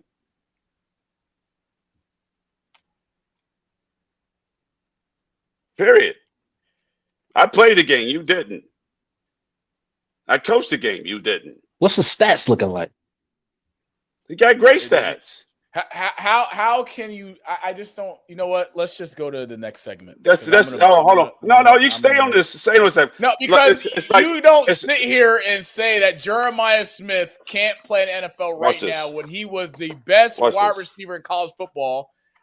He's put up multiple 100-yard receiving games against top-tier teams this past season in college football. The team that you rave about at Indiana, who's had the best defense according to you in all of college football. You didn't hear what I just said. You didn't hear what I have just nothing else, said. folks. Yeah. You No, can't wait. hear. It doesn't matter. It doesn't matter. I don't know the You game. didn't hear. I never You played the didn't. game. Right. I never You didn't coached hear the what I game. said. So you know didn't. everything. You're right. No, you're right because I coached it for 30 years. Because you know it and you played it. You're right. Right. All right. Right. All good. Thank you. He didn't hear what the hell I just said. He did. He knows. I forgot you're never like- wrong in football. Hold on. Watch this. Hakeem. Never. Randy Moss, fantastic receiver, right? Probably one of the best of all times. Is he a great route runner? Right. Is he a great route runner? No, he's not. Nah. All he does is run You vertical. talking about the detail. Yes. Yeah, you talking about the detail. Yes. Yeah. Yes. This is why I know. I'm trying to tell him, but he don't know what the hell I'm talking about. Randy Moss is not a great route runner. How is he in the Hall of Fame? And this is why I'm sitting here telling you that he don't know what the hell I'm talking about. You're talking about route trees. You're talking about post routes, underneath, slants, footwork, off the line, agility, quickness. I get all that. I understand the game. I understand. Look at one of the best route runners in the game all time, Chad Ochocinco. Watch the tape. Okay, who's the best route runner? Randy Moss or Ochocinco? Ochocinco, duh. All right, that's what the fuck I'm talking about. But for you sitting here saying Jeremiah Smith he's not that. He's not that. He's not no fucking Ochocinco. Have you lost your fucking mind? I'm not comparing the two. I didn't say that. But you can't sit here and tell me that Jeremiah Smith can't start on an NFL team right now. You can't convince me. No, he can't. No. Oh, no, he can't. Oh, no. He's not ready yet. Oh, no. Okay. It's time for episode 59's edition of Rewind of the Week. So I'm happy Bryant pissed me off because now I get to really unleash this carnage out of me. Chris, take it away because Bryant.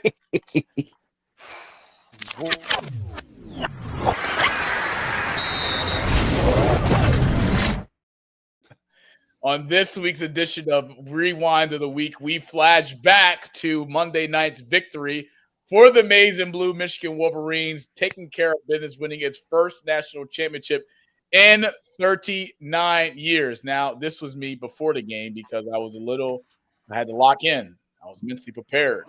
This is one of my favorite characters if you watch South Park. And if I could, talk like him right now, it would sound like Bryant's so full of shit. He don't know. My goodness. That's what I would say if I was him. But if there's one person who did know he kind of looks like you. Night, it's Axel Foley, Eddie Murphy, and Beverly Hills Cop. He's got the right jacket on. He's got the right shirt on. Hell, he's got the right weapon in his hand, ready for war. And Michigan was ready for war. And that's me. That's me right now looking at Bryant like, did he just say Jeremiah Smith can't play in the NFL right now? Did he just say that? Oh, my glasses. I never said he couldn't play in the NFL. I said he wasn't ready. No, you said. I said he's not ready to be a starter right now. You said Jeremiah Smith can't play for a team right now in the NFL. You said he couldn't play on a team right now in the NFL. That is what you said. This is what I said. Jeremiah Smith is not ready to play in the NFL right now because he's not a great route runner. He's not. Hakeem, what did I say?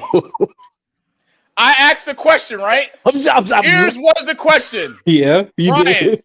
Can Jeremiah Smith play on any 32 team in the NFL right now? What was Bryant's response? No. That's where he's wrong. Right, because he's not a great route runner. Right, he will be next year. Yes. Okay. Because he got a different coach. Let's keep the train. I'm gonna have this clip, and I swear I want the world. Hey, Hakeem. Hey, Hakeem. All I got to say. What did I just say? Didn't I say that he will be ready next year because he got a different coach? I want to do a poll that says you did say that, but he said yes. But he said right now, and I said no. No, he's not. That's what you said. That's what happened. Okay. In the college game today is not ready yet, and he's the best college football wide receiver in all of the nation. Got it. Understood. Let's stay on business because I need to. He gonna get looked at. Out of here. I mean, He's a first round draft pick, top 5 automatically. That's okay. No question. There's a lot of top draft picks that don't play. Chris, stay on point. Michigan Wolverines winning it all. What does this title mean for Michigan? I would ask Bryant, but I'm scared he may give me an answer that don't even make sense. He might say Michigan. Let's stay on par. Next picture. We have the greatest coach in Michigan basketball history. He's on the Mount Rushmore of Michigan basketball coaches, and that's John Beilein. As they say, Jesse Jackson walked so Barack Obama could run with the presidency. Jesse running for president, not making it. John Beilein built Michigan to sustain it for Juwan Howard so Dustin May could run with it and win national championship. 9 years before Beilein took over the job at the University of Michigan, Michigan was 145 and 135 with 0 tournament appearances. Now, I don't even want to say who the previous coaches were because as a Michigan fan, it makes me sick to say. However, John Beilein came in 2007, some question to hire from the get-go, but it turned out to be and pay dividends. 278 and 50 in his career at Michigan as head coach. Most wins as a Michigan head coach. He took the Wolverines to 9 NCAA tournaments, 5 Sweet 16s, and 2 Final Fours. The 2 Final Fours he brought them to, I talked about it earlier, losing in 13 to Louisville, then losing in 18 to Villanova. He's got 4 Big Ten titles, and that's including beating Tom Izzo's Michigan State Spartans and includes beating Chris' favorite Ohio State Buckeyes when what is his name now? He coaches at Xavier now. Thad Matta was the head coach of Ohio State basketball. But John Beilein deserves his flowers for what he's been able to do for the program, from players like Trey Burke to Mitch McGarry to Nick Stauskas to Spike Albrecht to Tim Hardaway Jr. to Glenn Robinson III to Jordan Howard. I mean, the list goes on in terms of Michigan royalty that it took with those Final Four teams to get here, to Jordan Poole, to, of course, everyone that's played a part for this university from top to bottom. But it was also good to see John Beilein at the game on Monday night getting a well-deserved standing ovation from the Michigan Wolverine faithful. I thought that was an impressive and beautiful moment. He deserves his flowers, although John has not done well in the pros, being the head coach of the Detroit Pistons before transitioning to the front office, being in the front office for the Cleveland Cavaliers. We're not questioning his pro style. We're questioning, and we're actually not questioning. We're praising his athletic collegiate style for what he was able to do at Michigan from top to bottom, and all grace to the good Lord seeing John being recognized. But for a flip side here, when we talk about Dustin May being the head coach of the Michigan Wolverines in year 2, there's a lot of things that people don't really understand in terms of the greatness that he's poured in after taking over from a collapsed Juwan Howard at Michigan. Because if you remember Juwan Howard's last 2 years at Michigan, Michigan did not make the tournament either of those years, and we were a complete disaster. And, you got Bryant being a fan of Juwan, bringing out his Chicago style, putting his hand on coaches during the pregame or postgame line in the locker room. It just ended bad. If we can go back and do things differently, of course, it would have probably been different for Juwan. But Michigan not also spending $7 million on their transfer roster this year, the portal, the NIL. That right there was one of the highest payrolls in the NCAA this year. UConn leading the way with their roster having over $14 million. But Michigan didn't spend a fortune on their roster, but they invested a lot into their head coach. And this job is not an easy job. It's a Power 5 school. It's a Tier 1 job. And there's no any coach that can just walk in here and think that there's going to be success. It takes time to build a program and build sustainability and set a standard. Bryant knows that because he's played the part in setting a standard at Northeast Side with Coach Anthony Tavares. That is a job that takes time to do and achieve. But this year, he's got a transfer from UAB, Lundenberg. He's got a transfer from UNC that fans did not want back or want to have on the team because UNC fans were saying, Elliot Cadeau can't shoot. We don't want him back. He's got to go. But Dustin May believed in Elliot, making him the quarterback for this Michigan Wolverine team and how Elliot Cadeau was able to set a standard and raise the bar once Carson went down with a torn ACL injury and he had to pick up the slack from guard play. Flip side, he's got a non-starter in Mara from UCLA who was there 2 years, a non-starter at Illinois in Johnson Jr., and he's had two players that played on Michigan's 8 and 24 team with the addition of having a guard who shot sub below 30% from the three the last 2 seasons in the Big Ten. This has been a masterful and a well-deserved job that Dustin May and his staff on putting this group together and bringing a vision in terms of the portal, in terms of NIL, and putting a roster together to seeing it pay off with cutting down the nets Monday night against UConn. Now, is this team the best Michigan team of all time? Some say yes, some say no. 89 teams in the discussion with the Fab Five. Here's what I got to say. This Michigan team is by far the best Michigan men's basketball team that this university has been blessed and fortunate to see. No shade to the 18 Michigan squad. No shade to the 13 Michigan squad. But this right here, Michigan set its own record this year by being the second-ranked team all time right behind UNLV with averaging the most points in the tournament with 90 a game. That is breaking the 89 Michigan team who was 90.0 a game. Michigan this year in the tournament was 90.2. The 1990 UNLV Rebels team, God's gracious, that was just a team of his own. They averaged 95 during the tournament. They were just blowing teams out left and right. Flip side to it, Michigan has scored 90 points in all of its first 5 games in a tournament. That's something no school has done besides the 92 and UNLV squad. Also to remember that you have to take into accountability that Michigan has 37 wins this year. That's tied for the most in Big Ten history since Bryant, the 04-05 Illinois squad who made history going to a Final Four for the first time since 2005. Another reason why. But when it all is said and done, we understand that the 89 team was special. Beating Seton Hall to win it all was special. The Fab Five, the biggest what if team in history of Michigan, with the talent that they had, with the aura that they had, with the swagger that they had, with their style of play that they had, what they were doing on the court, trash talking you, alley hoops, slamming the ball, Jalen Rose, everybody, Chris Webber playing a part, Juwan Howard in this environment at that time of college basketball, that was something we will never see again. But what we've seen from this year's Michigan squad, the wins that they have, how they beat those teams, multiple blowout wins, scoring over 100 points.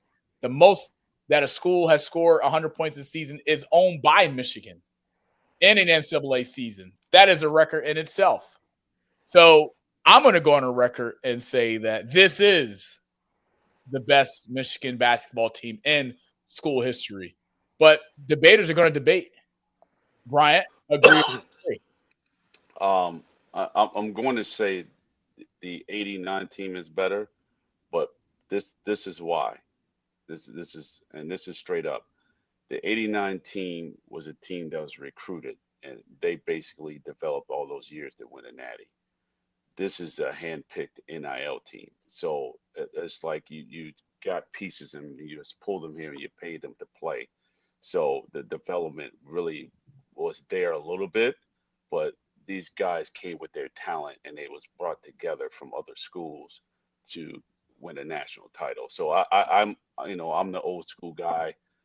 I like the development to say that I had my guys here 2-3 years and we won a Natty and no one else put their emphasis and their stamp on my players. That was all me. This is a touch of a whole bunch of other coaches that put their spin on these kids first, and then now they just left other schools and other programs, and you kind of put it all talents together, and then you want a Natty. So, in my opinion, it's the '89 team this come first, just off of that reason alone. These guys are talented as hell, coming from other schools. However, I appreciate the work that's put in with one coach versus the work put in by 2 or 3 other coaches. Interesting take. I'm sure we will have that sit down debate at some point before the month of April is over, because the root of this has got to be dissected. And we talk about stat wise, this team is better than any other two. We talk about defensive rankings. This team is better than the other two. We talk about holding your opposing the opposing team points a game is something that this team has that the other two doesn't. So numbers, stats, I get it. Players, transfers, NILs, buying a team to put together versus putting in the work year in, year out, sacrificing your summers, coming back to work on your game, having the same coaching staff, developing players, and putting them in position to win. I get that, and I love that. And it's time for the last segment of the night, the best segment, arguably, according to the people, and that's Floss with Moss.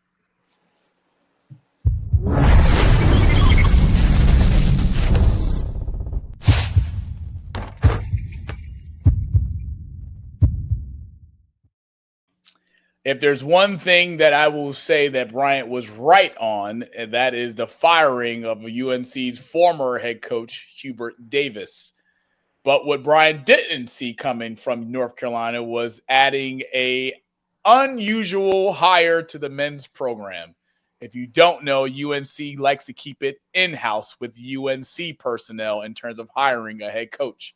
But this time they've done things a little differently, going outside the box like the football program has done. That's hiring a professional head coach who has a championship experience and pedigree, former Denver Nuggets head coach Michael Malone, NBA champion in 2023 with the Denver Nuggets. Coach Mike Malone signs a $50 million 6-year deal, making him the second highest paid basketball coach behind Bill Self.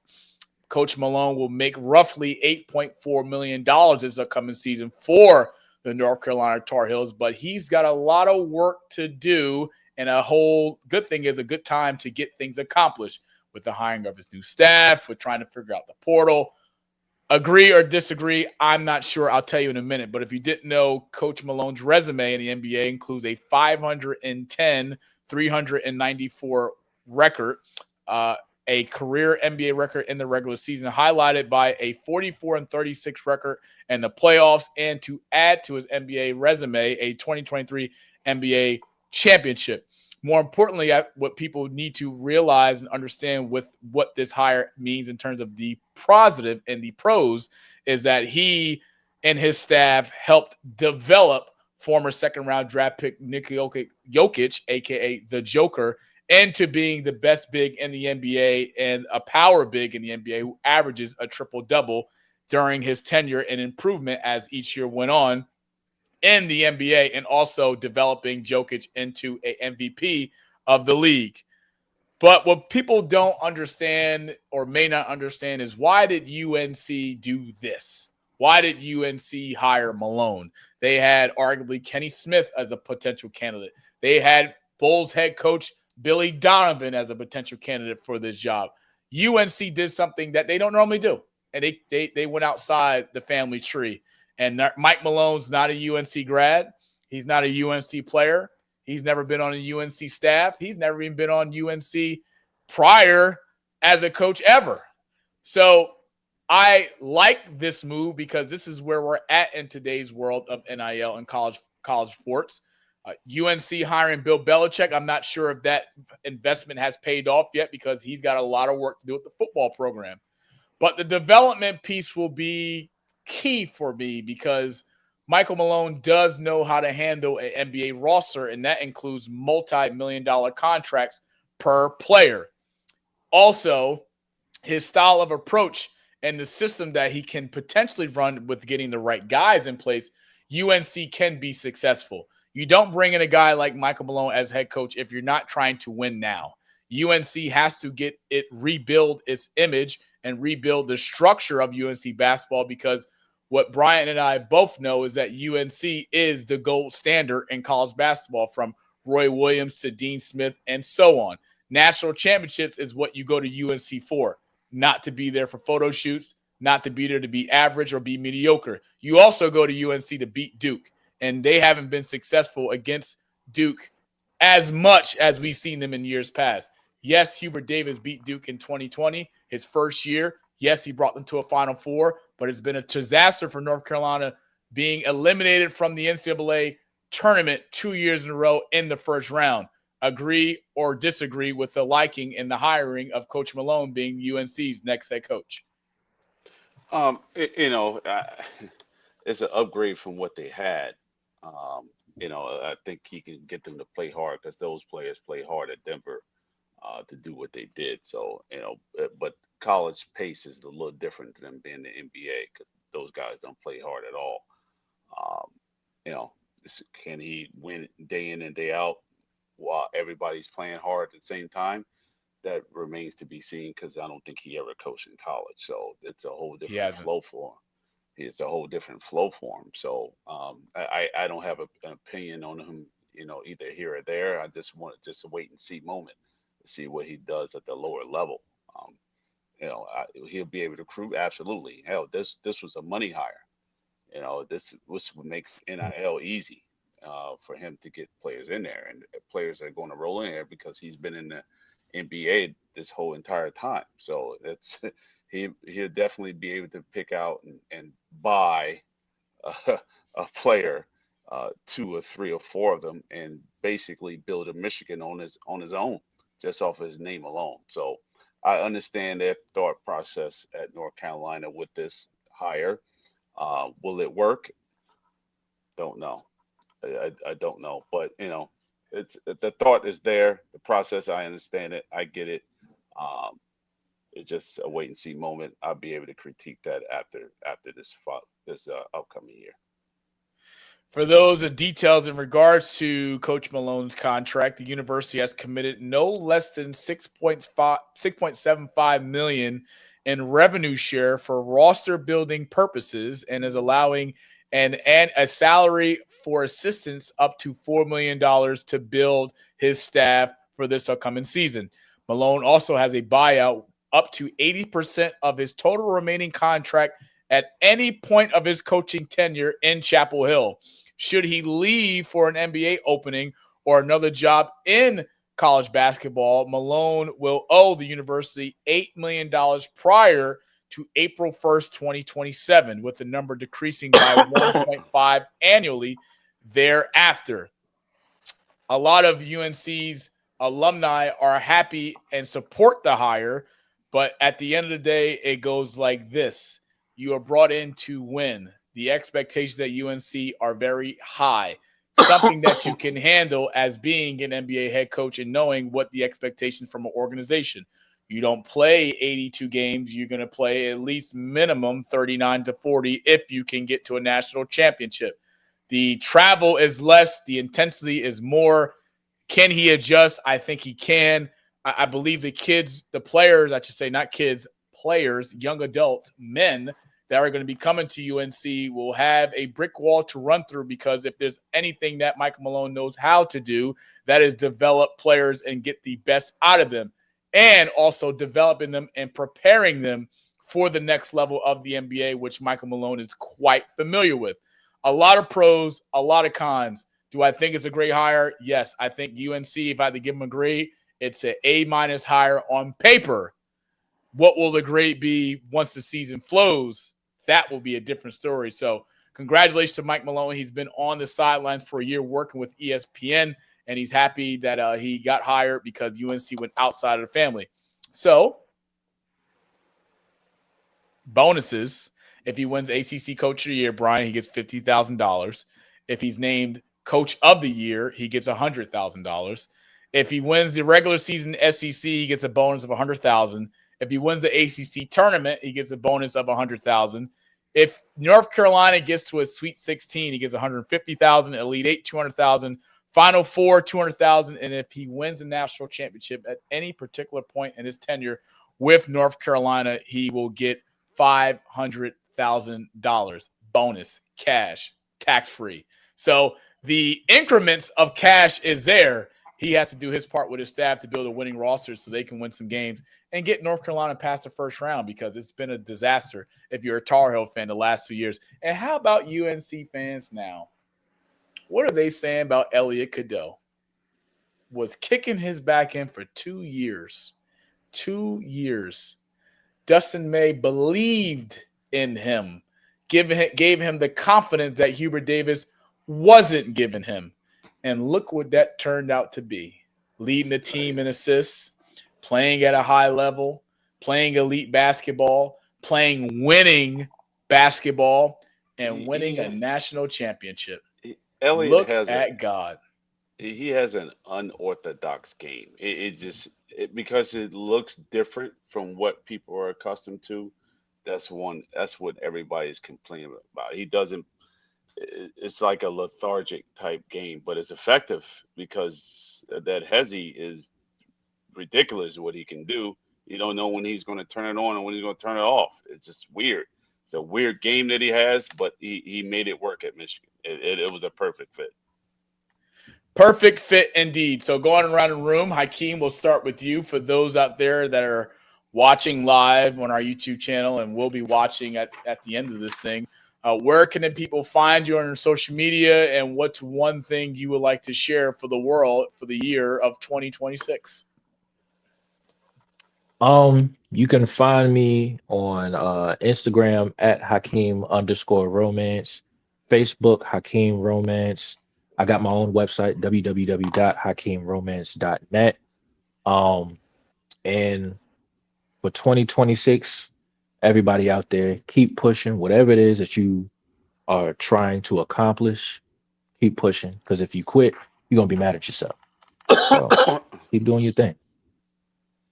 Keep doing your thing. Send me the link to your website. I will make sure that it is attached to tonight's episode, because we want the people to support you on all of your platforms. And y'all pour into Hakeem just as much y'all pour into your boy. Appreciate you. Bryant, any last words before we sign off episode 59? Oh, it was great being back here after being absent for a couple of weeks. And, make it do what it do. Howdy. Holla at your boy. For those out there, if you haven't, please like, subscribe to our YouTube channel at @the_GSC3, as well as follow us on all of our social media platforms at @the_GSC3. We want to give a special thank you to our guests, but more importantly to the crew, the team, Chris at 1990 Studios for the week they do in weekend and week out. It doesn't take just me. It's a collaborative of everybody, a team where everyone shares the sugar. Shout out to our guy, Pat, who does a phenomenal job week in and week out, making adjustments, coming up with different ideas. That's what it takes to grow, to keep this thing rolling. So it's been a blessing, and I'm honored to be here. And, from Hakeem Romance to Ashley Baker to Brian Garvin, Monty Moss, sign off. Episode 59, episode 60 next week. Same time, same place, different week. Let me say that one more time. Same time, same place, different time of the week. So we look forward to seeing you guys next week. Episode 60 in the chamber. That was getting ready to take off next week on The Rewind. So as I always say before the end of each and every episode, go blue. Hail to the victors, baby. Let's go! I was checking out the scouting report, and I don't see nothing but bums. You and your whole entire world know that I am the one. You and your squad ain't got nothing for me. Your organization is looking stressed, and now that you haters is running from me, I know that you see that I'm highly blessed. Here we go, here we go, here we go, here we go. Yeah, we live with your boy Coach G. Yeah, we live with your boy my team. You and your squad ain't got nothing for me. Your organization is looking stressed, and now that you haters is running from me,